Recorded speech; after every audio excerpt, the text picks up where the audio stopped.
പാലാ നഗരസഭയിൽ നാടകീയ നീക്കങ്ങളിലൂടെ LDF നയിക്കുന്ന മുന്നണിക്ക് ഭരണം. നഗരവികസന മുന്നണി സ്ഥാനാർത്ഥി മായ രാഹുൽ നഗരസഭാ അധ്യക്ഷയായി തിരഞ്ഞെടുക്കപ്പെട്ടു.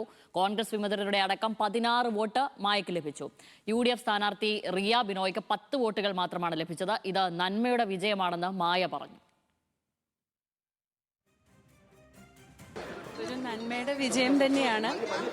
ഒരു കൂട്ടം കൗൺസിലേഴ്സ്, വളരെ നല്ല കാര്യങ്ങൾ ചെയ്യാൻ ആഗ്രഹമുള്ള ഒരു കൂട്ടം കൗൺസിലേഴ്സ് ഒരുമിച്ച് ചേർത്തെടുത്ത ഒരു ഡിസിഷൻ. പാലയെ സംബന്ധിച്ചിടത്തോളം ഒരു പ്രത്യേക പാർട്ടിക്കും ഇൻഡിപെൻഡന്റ് ആയിട്ടുള്ള മേജർ മെജോറിറ്റി ഇല്ലാത്ത പക്ഷം എല്ലാവരും കൂടെ ഒരുമിച്ച് ചേർന്ന് ഒത്തൊരുമയോടുകൂടി മുന്നോട്ട് പോകണം. പാലായുടെ ഒരു പ്രത്യേക സാഹചര്യത്തിൽ തന്നെ, ഈ ഒരു കണ്ടീഷനിൽ തന്നെ എല്ലാവരും ഒത്തൊരുമിച്ച് മുന്നോട്ട് പോകണം. എല്ലാവരും സഹകരിച്ച് തന്നെ പാലയെ അതിന്റെ ഒരു പഴയ പ്രൗഢിയിലോട്ട് തന്നെ കൊണ്ടുവരണം എന്നാണ് ആഗ്രഹം. വോട്ടെണ്ണലിനു പിന്നാലെ സത്യപ്രതിജ്ഞ ചെയ്ത അധികാരമേറ്റ മായ രാഹുൽ. വിശദാംശങ്ങളുമായി അജിത് ബാബുവാണ് ചേർന്നത്. അജിത്, നമ്മൾ നേരത്തെ സംസാരിച്ചതുപോലെ പാലയിൽ പ്രത്യേകിച്ച് അത്ഭുതങ്ങളൊന്നും സംഭവിച്ചില്ല, പ്രത്യേകിച്ച് മായമൊന്നും ഉണ്ടായില്ല. ആ പാലം LDF കടന്നിരിക്കുന്നു. അത് നേരത്തെ അജിത്ത് പറഞ്ഞ പോലെ കേരള കോൺഗ്രസിന്റെ അടക്കം തിരിച്ചുവരവ് കൂടിയാണ്.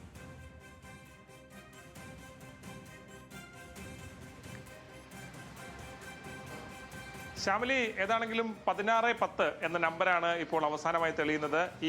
അത് 17-9 ആവേണ്ടതായിരുന്നു. പക്ഷേ അവസാന നിമിഷം ഇത്തരത്തിൽ ഈ വിമത പക്ഷത്തുണ്ടായിരുന്ന ലിസിക്കുട്ടി അപ്പുറത്തേക്ക് മാറിയതോടുകൂടിയാണ് ഈ 16-10 എന്ന നമ്പറിലേക്ക് കാര്യങ്ങൾ എത്തിയിട്ടുള്ളത്.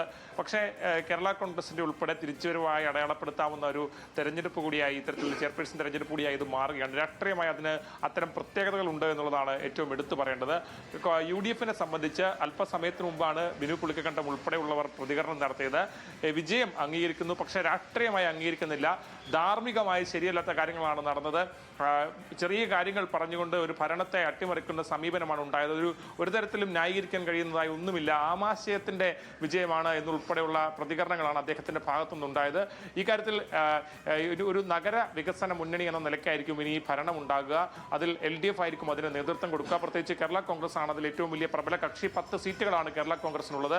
കേരള കോൺഗ്രസ് ഈ കാര്യങ്ങൾക്ക് മേൽനോട്ടം വഹിക്കുമ്പോൾ സ്വാഭാവികമായും അത് പടക്കം പൊട്ടിച്ച് മധുരം വിതരണം ചെയ്തും ഒക്കെ പ്രവർത്തകർ ആഘോഷിക്കുന്നതിന്റെ പ്രത്യേകത പാലാ നഗരസഭയെ സംബന്ധിച്ച് കഴിഞ്ഞ തെരഞ്ഞെടുപ്പിലെ തിരിച്ചടി, അവിടെ നിന്ന് ഭരണത്തിൽ നിന്ന് മാറി നിൽക്കുന്ന സാഹചര്യം കേരള കോൺഗ്രസ് പ്രവർത്തകരെ സംബന്ധിച്ച് അംഗീകരിക്കാൻ കഴിയുന്ന ഒന്നായിരുന്നില്ല. പ്രത്യേകിച്ച് അവരുടെ ഏറ്റവും പ്രധാനപ്പെട്ട ഒരു കേന്ദ്രമായിരുന്നു പാല. ആ പാലാ നഗരസഭ കൈവിട്ട് പോകുന്നതിനെ കുറിച്ച് ആലോചിക്കാൻ കഴിയുന്നില്ലായിരുന്നു. ഇവിടെയാണ് ഇപ്പോൾ കേരള കോൺഗ്രസിന്റെ കൂടെ നേതൃത്വത്തിൽ ഒരു മുന്നണി രൂപീകരിച്ചുകൊണ്ട് അവിടെ ഭരണം പിടിക്കാൻ കഴിയുന്ന ഒരു സ്ഥിതിയിലേക്ക് കാര്യങ്ങൾ എത്തിയിട്ടുള്ളത്. കോൺഗ്രസിനെ സംബന്ധിച്ച് ഇനി തിരിച്ചുവരവിന്റെ സാഹചര്യങ്ങൾ ഒരുക്കേണ്ടതുണ്ട്. ഇപ്പോഴും ബിജു മാത്യൂസ് ഉൾപ്പെടെയുള്ള പ്രതികരണം, പാലായിലെ കോൺഗ്രസ് ഞങ്ങളോടൊപ്പമാണ്, തങ്ങളോടൊപ്പമാണ് എന്നുള്ള പ്രതികരണമാണ് ഉണ്ടായത്. അത് സ്വാഭാവികമായും അത്തരത്തിലുള്ള വലിയ പ്രതിസന്ധികളൊക്കെ ഉണ്ട്. അതെല്ലാം മറികടന്ന് സംഘടനാപരമായ ചട്ടക്കൂടൊക്കെ ശരിയാക്കിയെടുക്കുക എന്നത് കോൺഗ്രസിനെ സംബന്ധിച്ച് അത്ര എളുപ്പമുള്ള കാര്യമല്ല. പക്ഷേ അതോടൊപ്പം തന്നെ ഈ നിയമപരമായ നടപടിയും അതോടൊപ്പം തന്നെ ഈ ഇത്തരത്തിൽ വഞ്ചന കാണിച്ചവർക്കെതിരെയുള്ള നിലപാടിലും മാറ്റമില്ലെന്നുള്ളതാണ് DCCയുടെ ഒക്കെ തീരുമാനം. ഏതാണെങ്കിലും പാലായിൽ അങ്ങനെ മായ രാഹുൽ ആ പാലം കടന്ന് ഇത്തരത്തിൽ ചെയർപേഴ്സൺ ആയിരിക്കുകയാണ്. രാജ്യത്തെ ഏറ്റവും പ്രായം കുറഞ്ഞ ചെയർപേഴ്സൺ എന്ന നിലയിൽ നിന്ന് അവിടെ ഒരു മാറ്റം ഉണ്ടായിരിക്കുന്നു. ആ മാറ്റം ഇനി മുതൽ അവിടെ പ്രകടമാണ്. ഇനി ഇതിൽ അതത്ര എളുപ്പമുള്ള ഒരു ചുമതലയല്ല. കാരണം ഇനിയും വെല്ലുവിളികൾ ഒരുപാടുണ്ടാകാം. അതെങ്ങനെ ഉണ്ടാകുമെന്ന് കണ്ടറിയാം. തീർച്ചയായും അജിത് ബാബുവാണ് വിവരങ്ങൾ നൽകിയത്.